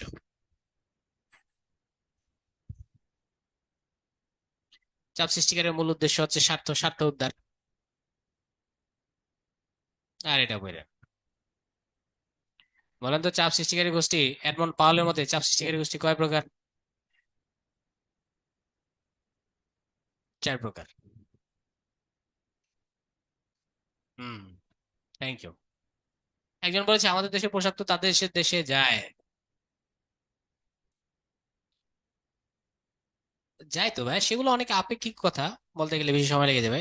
কিন্তু সিম্পলি দেখেন, আমার দেশে সে ল্যাপটপ পাঠায়, অর্থাৎ আমার দেশের মার্কেটটা হচ্ছে তার জন্য, ধরেন, $5 বিলিয়ন মার্কেট। সে আমার দেশে $5 বিলিয়ন ইউএস এর ইলেকট্রনিক্স ডিভাইস আমাদের দেশে প্রবেশ করতেছে, অর্থাৎ বাংলাদেশে প্রবেশ করতেছে $5 বিলিয়ন ইউএস এর ডিভাইস। আর আপনি যখন শুধু তো $5 বিলিয়ন শুধু ইলেকট্রনিক্স দ্রব্য, টোটাল হিসাব যদি করেন তাহলে সেটা $5 বিলিয়ন থেকে অনেক বেশি, প্রায় মনে হয় 15-20 বিলিয়ন আমরা ইউএসএ থেকে আমদানি করি। আর ইউএস এর মার্কেটে আমাদের কত আর রপ্তানি যায়, বুঝছেন, এরকম আর কি বিষয়। তাদের মার্কেটে তো আমরা খুব অল্প জিনিস পাঠাই, তারা তো আমাদের দেশে বেশি করে। তারপর যদি আপনি ডিফেন্সের হিসাবে যান, ডিফেন্সের হিসাবে ধরলে কত যে তাদের কাছ থেকে কিনে, ওটার হিসাবে বাইরে। কমরেড মানে হচ্ছে সঙ্গী বা সাথী ভাই, কিন্তু যারা ওই করে, কমরেড শব্দ তো সঙ্গী, কমরেড শব্দ হচ্ছে সঙ্গী বা সাথী, ঠিক আছে। আর এই যারা আপনার হচ্ছে আপনার বাম দল করে, এই যারা বাম দল করে এরা নিজেদের নিজেদেরকে এই নামে ডাকে, আর কিছু না। কমরেড হচ্ছে সঙ্গী সাথী। যারা বাম দল করে তারা নিজের কমরেড বলে ডাকে। নিজের গণ্ডি চাপ সৃষ্টিকারী এটা হচ্ছে ট্রেড অর্গানাইজেশন, এটা হচ্ছে বাণিজ্য সংস্থা। আর বাকিগুলা ওয়ার্ল্ড ব্যাংক, সে আমাদের চাপ দেয়। বেলা, বেলা আমরা ইতিমধ্যে পড়ছি, সে হচ্ছে একটা লয়ারদের সংগঠন, এনভায়রনমেন্ট নিয়ে চাপ দেয় সরকারকে। আর আইএমএফ চাপ দেয়। আর ওয়ার্ল্ড ট্রেড অর্গানাইজেশন, সে হচ্ছে পৃথিবীর সমস্ত বিজনেসের খবর রাখে। চাপ যে দেয় না এমন না, দেয়, কিন্তু ওদের তুলনায় কম দেয়, তাদের তুলনায় অনেক কম দেয়। পূর্ব পাকিস্তান আওয়ামী লীগ প্রতিষ্ঠানের সাধারণ সম্পাদক হচ্ছে শামসুল হক, আমরা ইতিমধ্যে পড়েছি। তিনি হচ্ছে তাকে কি করেছে, হত্যা করেছে। হত্যা করে না, দুঃখিত। তাকে বন্দি করার ফলে, দীর্ঘদিন বন্দি রাখার ফলে সে কি হয়ে গেছে, পাগল হয়ে গেছে। শামসুল হক পাগল হয়ে গেছে দীর্ঘদিন বন্দি থাকার ফলে। এটা বঙ্গবন্ধুর অসমাপ্ত আত্মজীবনী বইয়ের মধ্যে আছে। আপনারা কি কেউ অসমাপ্ত আত্মজীবনীতে এই শামসুল হকের কাহিনী পড়েছেন? তিনি যে পাগল হয়ে গেছিলেন, তার অসমাপ্ত আত্মজীবনীতে সব আছে। কেউ কি পড়েছেন কিনা? কেউ পড়েন নাই? আচ্ছা, পড়েন, পড়লেই পাবেন। বাংলাদেশ সরকারের যে পদ্ধতি, সেই পদ্ধতি হচ্ছে এক কেন্দ্রিক পদ্ধতি। এক কেন্দ্রিক পদ্ধতি কি সেটা আমরা একটু বলে দিই। এটা কি বুঝছেন এই প্রশ্নটা? যদি বুঝেন তাহলে আর আলোচনা করবো না। এক কেন্দ্রিক পদ্ধতি, আচ্ছা, কয়েকজন বুঝছেন কয়েকজন বুঝেন না। আচ্ছা, সংক্ষেপে আমি বলে দিচ্ছি, দেখেন। এই হচ্ছে বাংলাদেশ, এই হচ্ছে ভারত। ভারতেরটা বুঝাইলে বাংলাদেশেরটা বুঝতে সুবিধা হবে। এই যে ভারতের টোটাল প্রদেশ হচ্ছে 28।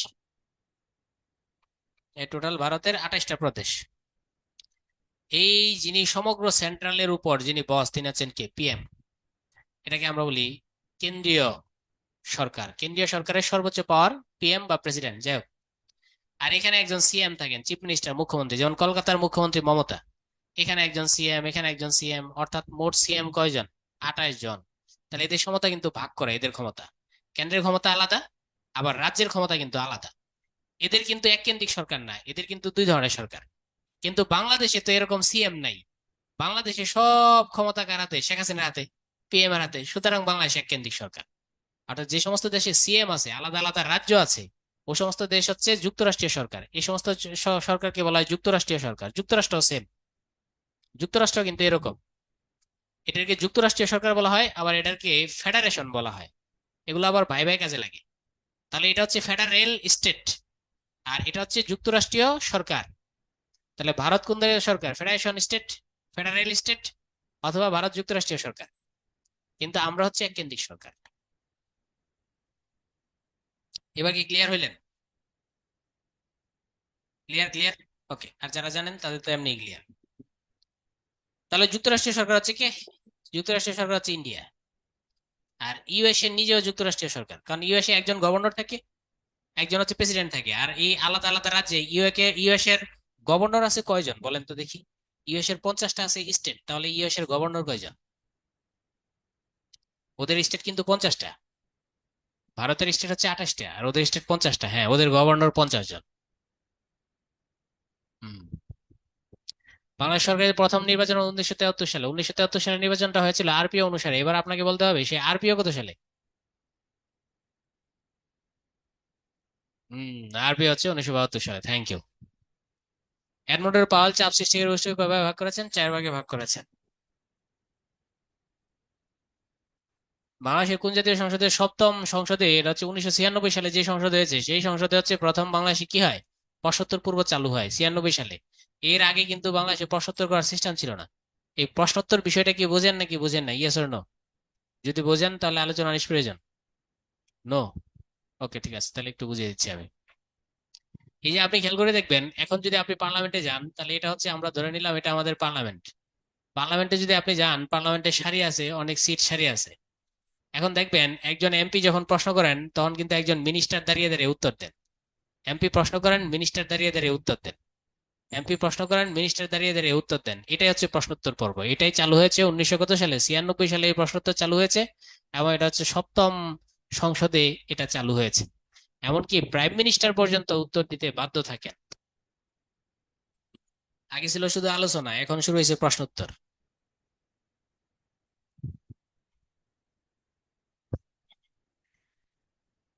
ঠিক আছে। তত্ত্বাবধায়ক সরকারের আইনটি জাতীয় সংসদে পাশ হয় কত সালে? 1996 সালে। 1996 সালে তত্ত্বাবধায়ক সরকারের আইনটা হয়েছিল। 1996 সালে আপনারা জানেন যে দুইটা নির্বাচন হয়েছে। 1996 সালের প্রথম নির্বাচন, 1996 সালে দ্বিতীয় নির্বাচন। প্রথম নির্বাচন তত্ত্বাবধায়ক সরকার ছিল না, বিএনপি একাই নির্বাচন করেছে। 274টা আসন বিএনপি একাই পেয়েছে, আর বিএনপি শরিকরা মিলে তারা 300-তে 300 আসনে পেয়েছে বলা যায়। মূলত বিএনপি একাই 274টা, আর ফ্রিডম পার্টি যারা বঙ্গবন্ধুর খুনি ছিল তারা মিলায় জিলায় এরাই সব 300 আসন, 300-তে 300ই তারা। কিন্তু পরবর্তী বিএনপি মাত্র 15 দিনের মন্ত্রিসভা গঠন করে 15 দিন টিকতে পেরেছিল। পরে আওয়ামী লীগের আন্দোলনের ফলে তারা পদত্যাগ করে। পদত্যাগ করার পর এরপর কি করে, এই আন্দোলনে শুধু বিএনপির এগেনস্টে ছিল সবাই। বিএনপি ভার্সাস আন্দোলন ছিল আওয়ামী লীগ, এমনকি জাতীয় পার্টি। বিএনপি ভার্সাস হচ্ছে জামাতে ইসলাম। বিএনপি ভার্সাস চরমনাই এপি সাহেবের হচ্ছে ইসলামী শাসনতন্ত্র আন্দোলন, ঈশা আন্দোলন, সব। পরবর্তী 1996 সালে তত্ত্বাবধায়ক সরকার গঠন করে। গঠন করার পর একটা নির্বাচন হয়, ওই নির্বাচনে আবার আওয়ামী লীগ পাশ করে। এই হচ্ছে তত্ত্বাবধায়ক সরকারের ইতিহাস। আর তত্ত্বাবধায়ক সরকার কত সালে? 1996 সালে। এরপর আবার শেখ হাসিনার সময়ে তত্ত্বাবধায়ক সরকার বাতিল করে কে? আওয়ামী লীগ নাকি কোর্ট? যদিও বাতিল করছে আওয়ামী লীগের ইচ্ছা ছিল তাই, কিন্তু আপনাকে বলতে হবে উত্তর, আসল উত্তর কি হবে? আওয়ামী লীগ নাকি কোর্ট? কে বাতিল করেছে তত্ত্বাবধায়ক সরকার? তখন অ্যান্সার দিতে হবে কোর্ট। হ্যাঁ, কোর্টের রায় এটা বাতিল হয়েছে। কোর্ট কেন রায় দিয়েছে সেটা কি জানা আছে? বাতিলের রায় কেন কোর্ট দিয়েছে? জানা থাকলে ইয়েস বলুন, জানা না থাকলে নো বলুন। নো? তাহলে একটু সংক্ষেপে দেখিয়ে দিই, তাহলে আপনারা বুঝতে পারবেন এটা বাতিলের কারণ কি। দেখেন, 2006 সালে বিএনপি 2001 সালে ক্ষমতায় এসেছে। বিএনপি 2001 সালে ক্ষমতায় এসেছে। 2006 সালে বিএনপির ক্ষমতা কি শেষ? এরপর ক্ষমতা চলে গেছে তত্ত্বাবধায়ক সরকারের হাতে, কেয়ারটেকার গভর্নমেন্ট। কেয়ারটেকার গভর্নমেন্টের হাতে 2006 সালে ক্ষমতা গেছে। নিয়ম অনুসারে কেয়ারটেকার গভর্নমেন্ট ক্ষমতায় থাকবেন মাত্র 3 মাস। কিন্তু আপনারা জানেন কেয়ারটেকার গভর্নমেন্ট ক্ষমতায় ছিল প্রায় 3 বছরের কাছাকাছি। 2008 সালের ডিসেম্বরে তারা নির্বাচন দিয়েছে। 2 বছরই ধরলাম, 2 বছর তারা ক্ষমতায় ছিল। এই যে এই সংবিধান অনুসারে তাদের ক্ষমতায় থাকার কথা 3 মাস, তারা ক্ষমতায় থেকেছে 2 বছর। তাহলে তারা কিন্তু সংবিধান ভায়োলেশন ভায়োলেশন করেছে। এই জন্য পরবর্তী একটা মামলা হয়েছে 2009 সালে। ওই মামলা অনুসারে 13 সালে মনে হয় হাইকোর্ট সেটাকে বাতিল করে দিয়েছে। সালটা আমার মনে নেই। পরবর্তী কোর্ট সেটাকে বাতিল বলে রায় দিয়েছে। এ হচ্ছে ঘটনা। পঞ্চম জাতীয় সংসদ নির্বাচন 1991 সালে কত তারিখে অনুষ্ঠিত হয়েছিল? সেটা হচ্ছে 27শে ফেব্রুয়ারি 1991 সালের নির্বাচনে জিতেছিল বিএনপি। বিএনপি জিতেছিল, বেগম জিয়া জিতেছিল। বেগম জিয়া পিএম হয়েছিল। No, no.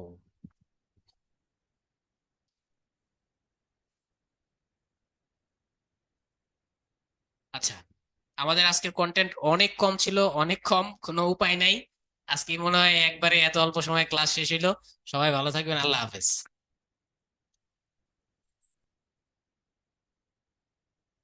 আর এখান থেকে প্রশ্ন কম। ভালোই হয়েছে, এত তাড়াতাড়ি একটা ক্লাস শেষ করা গেল।